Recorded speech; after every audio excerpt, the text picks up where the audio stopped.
একটা শহর ছিল, সেখানে সব কিছু ঠিকঠাক ছিল, কিন্তু একটা জিনিস ধীরে ধীরে হারিয়ে যাচ্ছিল, মানুষের হাসি। শিশুরা হাসতো না, বড়রা কথা বলতো না, সবাই শুধু চুপচাপ।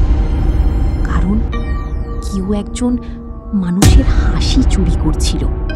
ছোট্ট হাসি খুশি ছেলে। এই শহরে থাকতো এক ছেলে, তুহিন।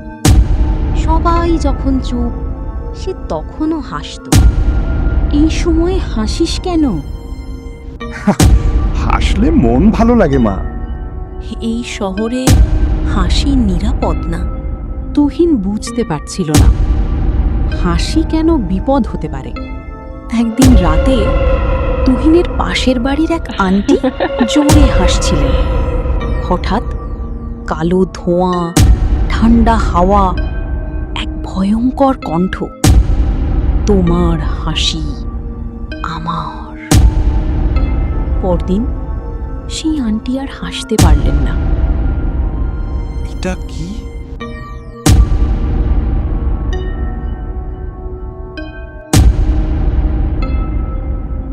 এই যে হিরো, ভয় পেয়েছো নাকি?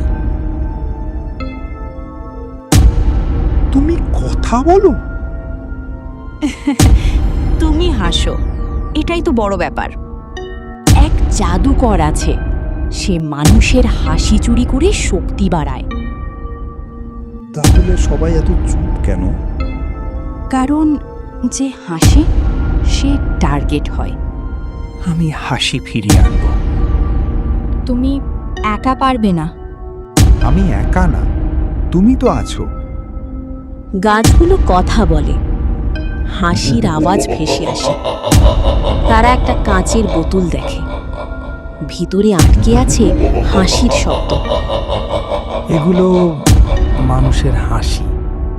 কে আমার হাসি নিতে এসেছে? ওগুলো তোমার না। মানুষ নিজেরাই তাদের হাসি হারিয়েছে। তুহিন ঠিক বলছে। তুমি? আমি আগে মানুষ ছিলাম, আমি নিজের হাসি হারিয়ে এই রূপ পেয়েছি। তাহলে তুমি এতদিন একা ছিলে? মিঠু হাসতে চায়, কিন্তু হাসতে পারে না, হাসতে ভুলে গেছে। তুমি কারো হাসি উদ্ধার করতে পারবে না, তোমার হাসিও আমি কেড়ে নেব। তুহিন জানতো হাসি দিয়েই সব হাসি ফিরিয়ে আনা যায়। তুহিন জোরে জোরে হাসতে লাগলো।